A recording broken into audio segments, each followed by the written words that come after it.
Bruce DelValle is a constitutional law expert, and he joins me now from Washington, D.C. Bruce, great to have you on with us. How much trouble is this 21-year-old in? Oh, thank you, Ms. Rubel. That's a great question. It's a fairly easy question. If he is convicted, and he in fact did what the FBI and the Justice Department said, he is in a lot of trouble. The Espionage Act, which he's apparently going to be charged under, has sort of a bifurcated penalties.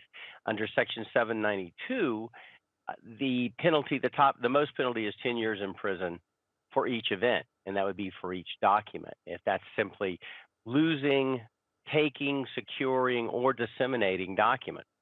If, however, they want to charge him for 794 rather, that's life imprisonment or the death penalty. And what that entails is whether he used them or made them available to someone to harm the national interest or to aid our enemies.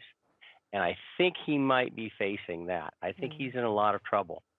What about the people in this closed chat group where the documents were initially shared and others who shared it more widely? Would they likely face charges as well?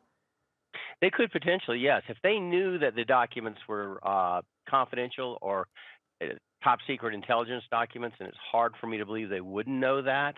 Now, apparently he wrote down some of the information and prepared his own word-for-word transcripts, and he did all this to impress his friends. I don't think he had, or at least there's no evidence right now to indicate that he was a spy and that he was trying to spy for the Russian government or to spy to harm the interests of the Ukraine. But that doesn't matter. That really doesn't matter under the Espionage Act or to charge him with treason. But these other individuals could potentially face some serious crimes, the same crimes. Somehow these documents got out of his Discord gaming group and into other gaming groups, and then were disseminated widely. I think some Russians picked them up. Russians are well known to troll the internet and grab documents. They're really good at it. So I think simply leaving it out and making it available is a problem. Now, certainly the other members of the group are not held to the same high standard as he would be. Mr. Teixeira, who's a member of the Air National Guard, he's a reservist in the U.S. military, he would have a greater responsibility to secure these documents. But I got to tell you, the most amazing thing is how possibly would a 21-year-old reservist kid have access to these documents? That's the real question. That is exactly what I wanted to ask you. How concerning is this? Not only that he was, a 21-year-old, we say kid. I mean, he was a man. He is a man, but still 21 years old. But the fact that these documents were shared months ago, and U.S. intelligence only just now was able to track and catch up to them. I don't know that if it's concerning as much as it's absolutely terrifying. Apparently, they were able to find out who he was by reference to his nickname, OG, the old gangster, because apparently he was the old guy of the group, or OG for old guy. There might have been some 15 or 16-year-olds in this gaming group.